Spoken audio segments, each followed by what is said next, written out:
Donald Trump delivered a statement at the White House on Monday, hoping to put a lid on the Charlottesville anger. It did not work. Donald Trump's Business Advisory Council was hit on Tuesday by its fourth resignation in 3 days, the wake of his ill-advised handling of the Charlottesville riots. Scott Paul, president of the Alliance for American Manufacturing, announced his resignation a day after a raft of departures by CEOs heading large U.S. corporations. The heads of computer giant Intel, sports clothing company Under Armour and Merck, one of the world's largest pharmaceutical companies, stepped down in protest on Monday. Ken Frazier, CEO of Merck, resigned on Monday. They joined Bob Iger, the head of Disney, and Tesla's Elon Musk, in saying they could no longer be associated with the White House, both men resigning in June, in protest at the decision to pull out of the Paris climate change deal. The former CEO of Uber, Travis Kalanick, resigned in February after coming under pressure from employees and customers over Mr. Trump's travel ban. On Tuesday, the chief executive of Walmart, America's largest private employer with 1.5 million staff, issued a strong rebuke of Mr. Trump's response. In an email to staff which was published on Walmart's website, Doug McMillon said the president missed a critical opportunity to help bring our country together. As we watched the events and the response from President Trump over the weekend, we too felt that he missed a critical opportunity to help bring our country together by unequivocally rejecting the appalling actions of white supremacists, he wrote. But he stopped short of resigning from the Presidential Advisory Council on Economic Development, on which he sits. Mr. Trump responded in defiant fashion, tweeting, "For every CEO that drops out of the Manufacturing Council, I have many to take their place. Grandstanders should not have gone on. Jobs for every CEO that drops out of the Manufacturing Council, I have many to take their place. Grandstanders should not have gone on.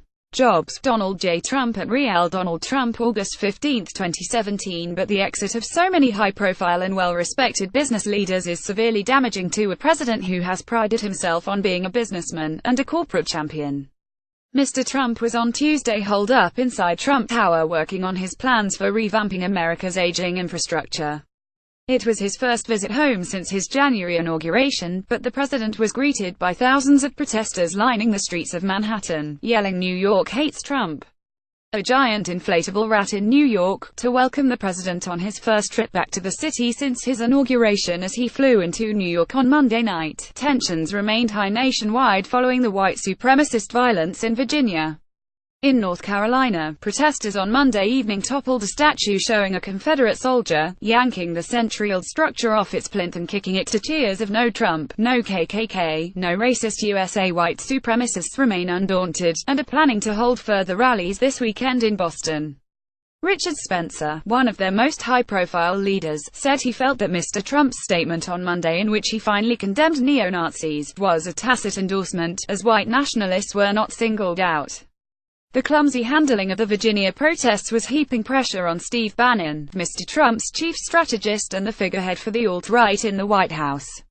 The Breitbart website he ran before joining Mr. Trump's campaign has provided a platform for white supremacist views, and he is seen as cultivating far-right supporters of the president. On Tuesday, the New York Times reported that Mr. Trump had been told by Rupert Murdoch that he should get rid of Mr. Bannon, with the two men dining at the White House before the president's August 3 departure for his New Jersey golf course. The president is reported to have been weighing the dismissal of his controversial right-hand man for months, and has not met face-to-face with him for more than a week. They have, however, communicated by telephone. Mr. Bannon has cautioned the president previously not to criticize far-right activists too strongly, for fear of alienating his base.